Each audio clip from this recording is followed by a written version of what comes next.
La siguiente comunicación lleva por título Concept Anti-HIV P24, P26 DNA Aptamers as a Novel Tool for Early HIV Diagnosis, que será presentada, cuyo primer autor es Carlos Medina Sánchez. Sí, y será presentada por Carlos. Buenos días. Gracias al Comité Científico por permitirme presentar esta comunicación. En primer lugar, el VIH seguimos teniendo ciertos retos diagnósticos, como que las técnicas no son lo suficientemente sensibles, por lo cual no tenemos diagnóstico en los 10 primeros días tras la infección. Además, el diagnóstico serológico no se puede aplicar en niños menores de 18 meses, debido a que daría falsos positivos con los anticuerpos de la madre. Además, lo que nos quedaría, podríamos utilizar diagnóstico molecular, pero son técnicas que son costosas y bastante complejas para países con recursos limitados. Además de ello, para más INRI tenemos una alta variabilidad genética viral, lo cual puede estar interfiriendo también en el diagnóstico molecular. Para ello, necesitamos buscar nuevas técnicas moleculares cuyo elemento de reconocimiento hemos elegido los aptámeros. Los aptámeros son secuencias de ácidos nucleicos que se pliegan tridimensionalmente para encajar con unidades moleculares. En nuestro caso, con regiones conservadas de la proteína de la cápside, P24, P26, que es la proteína más abundante del virión, con 2.000 copias frente a las 2 copias de ARN. ¿Por qué utilizar aptámeros en lugar de anticuerpos monoclonales, como podríamos hacer? Pues tiene ciertas ventajas, como un tiempo y coste de producción más corto y un largo tiempo de almacenamiento a temperatura ambiente. Pero claro, ¿cómo hemos hecho esto? Descargamos todas las secuencias posibles de la base de datos de los Alamos National Laboratory. Y mediante un programa in-house que ha hecho mi compañera llamado Epimol Bio, hicimos un análisis de conservación, identificando 6 dianas altamente conservadas. Seleccionamos las dos dianas más expuestas, que son los péptidos Kp3 y Kp4. Kp3 y Kp4 están altamente conservados en todas las secuencias. La diferencia es que Kp3 se encuentra en VIH1 y VIH2 y Kp4 son en VIH1, como podemos ver en los análisis de exposición. Estas dianas se utilizaron después en el proceso SELEX, que a partir de una librería de oligonucleótidos de una 10 a la 15, por ejemplo, seleccionamos los oligonucleótidos que mejor se unen al peptidodiana y ya por ello obtenemos aptámeros, que obtuvimos 4 aptámeros. Estos 4 aptámeros después se caracterizaron por el LONA indirecto, que es similar a ensayo ELISA. Lo que pasa es que en lugar de utilizar anticuerpos, utilizamos aptámeros. En cuanto a términos de afinidad, lo que vimos es que el aptámero 2 era el aptámero más afín por su baja constante de disociación y el aptámero 4 era el aptámero más sensible. Después de estos 4 aptámeros los mezclamos en combinaciones de aptámero capturador-detector, obteniendo 16 combinaciones.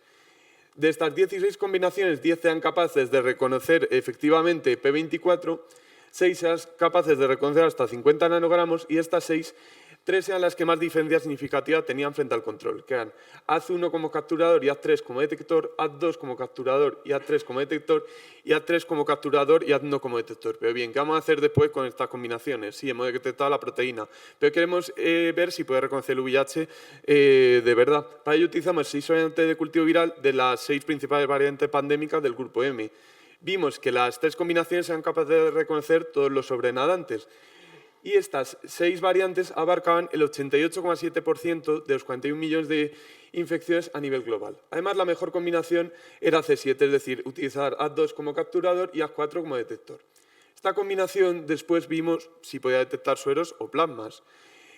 Sueros sí que podía reconocerlos de manera significativa, pero plasmas no. Y además el suero que menos carga viral tenía 0,18 picogramos de P24 por mililitro, lo cual equivaldría al límite de detección, sería 28 veces más sensible que el inmunoensayo de quinta generación, como podría ser Bioplex de Bioraz, que tenía 5,2.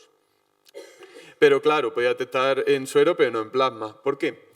Estudiamos si podrían estar interfiriendo ciertos componentes, como podía ser fibrinógeno y ETA, y vimos que el fibrinógeno provocaba un ruido dependiente de concentración. Después vimos si podía abarcar más variantes de VIH, ya que estábamos. Por ello, añadimos nuevas variantes como podía ser el CRFCO6, los subtipos F y G, grupos N y O y 3 sobrenadantes del VIH2. Lo que vimos es que los 11 sobrenadantes se reconocían de manera significativa, por lo cual aumentaríamos de 88,7 a 92,8% de este abarque de variante.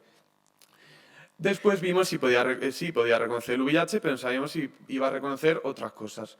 Para ello probamos diferentes proteínas del VIH, de otros virus como puede ser de hepatitis C o SARS-CoV-2 y 3 proteínas humanas. Vimos que solo reconocía el VIH, reconocería también proteasa integrasa, pero ninguna de los otros virus o humanas.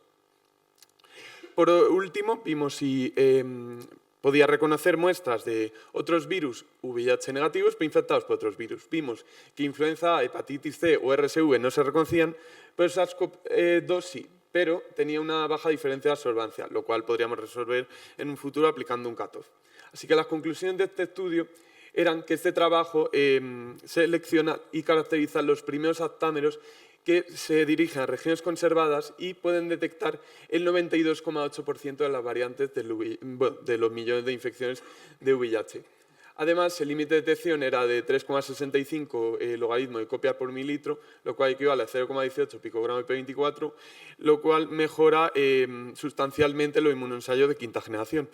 Y por último, como conclusión final, quería decir que integrando estos aptámeros en tecnologías basadas en nanotecnología podemos crear diagnósticos point of care que puedan abarcar este problema que tenemos de retos diagnósticos del VIH. Así que bueno, eso es todo. Agradecer a mi grupo y al comité científico y muchas gracias.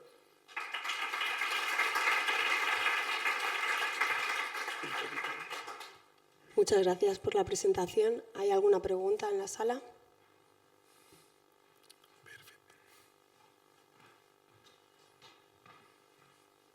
Muchas gracias, Javier Martínez, Irsi Caixa. No, me parece estupendo el trabajo. Te quería preguntar por la sensibilidad de la técnica, porque he visto que estáis en 3 y pico logaritmos. Cambiando el sistema de detección, me da la impresión que hacéis absorbancia, yendo a electroquimiluminiscencia, resonancia plasmónica.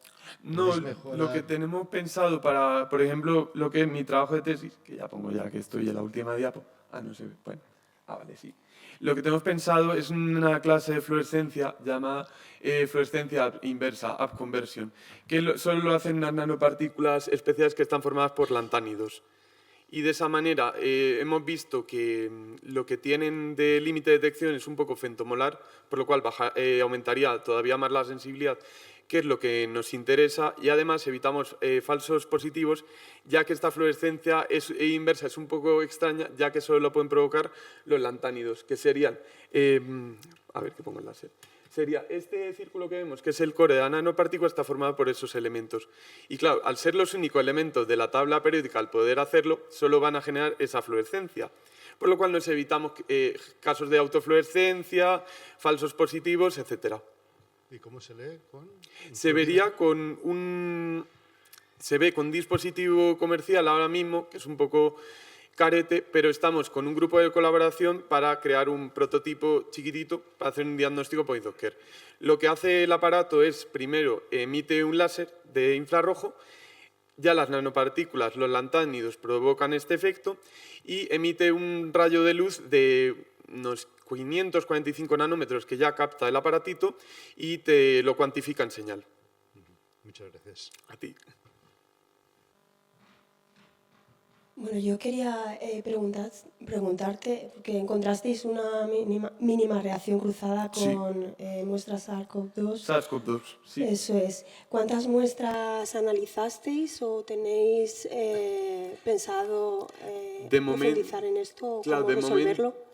De momento hemos probado solo 3 sueros frente a SARS-CoV-2, pero claro, los 3 nos han dado de manera significativa, por lo cual ya empiece a esto. Pero lo que hemos visto es que la verdad la diferencia de absorbancia tampoco es que sea gran cosa, así que la idea es aplicar cutoff y claro, aumentar el número de muestras para ver si se siguen dando estos casos o estos son simplemente 3 falsos positivos. Hay que aumentar el número de muestras. Las muestras, la verdad, nos las va proporcionando un poco el servicio de microbiología del hospital según van saliendo, así que poco a poco vamos caracterizando esto. Muchas gracias. Y una última pregunta. ¿Habéis analizado otros retrovirus? Si, por ejemplo, alguno que sea estructuralmente similar al VIH. La verdad es que no, y no sería una mala propuesta para hacer, la verdad, por si pudiera darse algún tipo de reactividad cruzada, tipo a lo mejor virus de inmunodeficiencia del simio, a lo mejor, o alguno de estos. HTLV1. HTLV, por ejemplo. No lo hemos hecho, pero me parece una muy buena idea, la verdad. Vale, bueno, pues muchas gracias. A ti.